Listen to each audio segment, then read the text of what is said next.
Hey guys, it's me, Gabriel Michael. Welcome to episode 2 of Bullying Negative to Positive. Today's episode is about stereotypes and discrimination.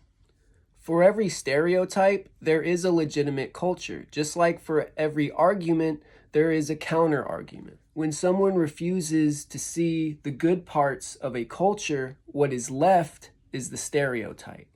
In case you missed the first episode, I'm putting together this short series to help people not only who are struggling with bullying, but also to help put that negativity into a positive thought process, and also to maybe help people who don't even realize they're being bullies, help them understand some of the negative things they're doing to other people's psyches. But on the real, like some fish though, I'm about to fillet it up.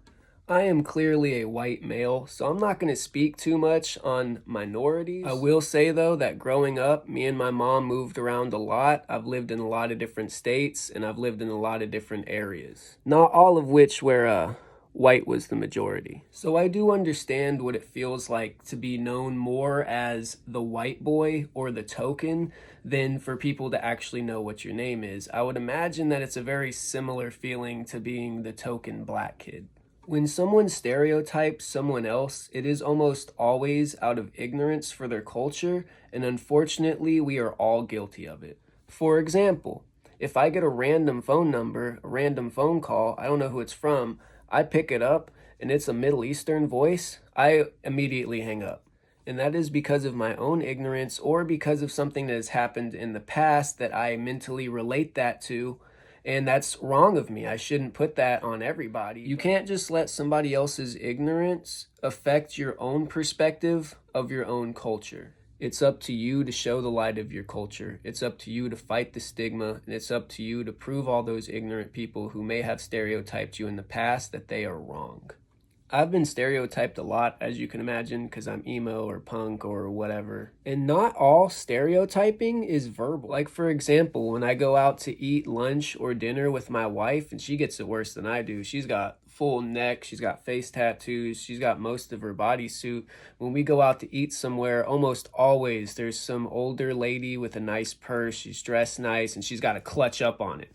She don't say nothing, but she clutches her purse, and that's enough for me to know we're getting stereotyped, especially when she's making eye contact with us. And a prime example to the ignorance of stereotyping, just something that happens to me, is kind of going off the last thing I said. A lot of those people are usually churchgoers, you can tell because I see them the most on Sunday.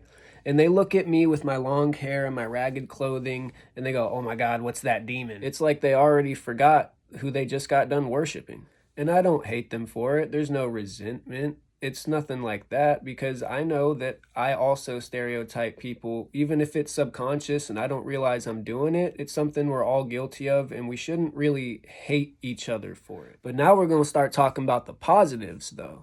A lot of people will appreciate or like someone else's culture more than they may appreciate or like their own. And some of those people from that culture appreciate that other cultures appreciate their culture. But even that can oftentimes be flipped on its head with nasty terms like culture vulture. And then it gets even worse when you start getting into things like gatekeeping, where you want to fit into a culture that allegedly accepts everyone, like the emo goth community or the skate community or the smokers community, things like that. And then you might run into the situation where people are calling you a poser, that you're not going to fit in, that this isn't the clique or the culture that they want you to be a part of. And then now you feel outcasted because you feel like you have a soul bond with this culture and you don't even get to fit into the stereotype of it. And that can ultimately lead to you creating a fake version of yourself, which will also ultimately lead to you being surrounded by people who are not like-minded. If one group of people claims to be a part of something and they don't want you to be a part of it, that's straight up discrimination. Fuck them. Go find a different group of people that are like-minded. You might just find yourself a lot more happy. Moral of the story is be who you are. regardless of how much you get stereotyped, regardless of how much discrimination, because even if you changed yourself because you don't like who you really are for whatever reason, all that's going to happen is that you will be surrounded by the people that you wanted to appease, but you'll eventually figure out that they're not like-minded and that they don't really like who you are. They like the fake version of yourself that you created. And in the long run, you'll just hate yourself even more. And I hope that this video can help at least one person who's struggling with discrimination, especially in America.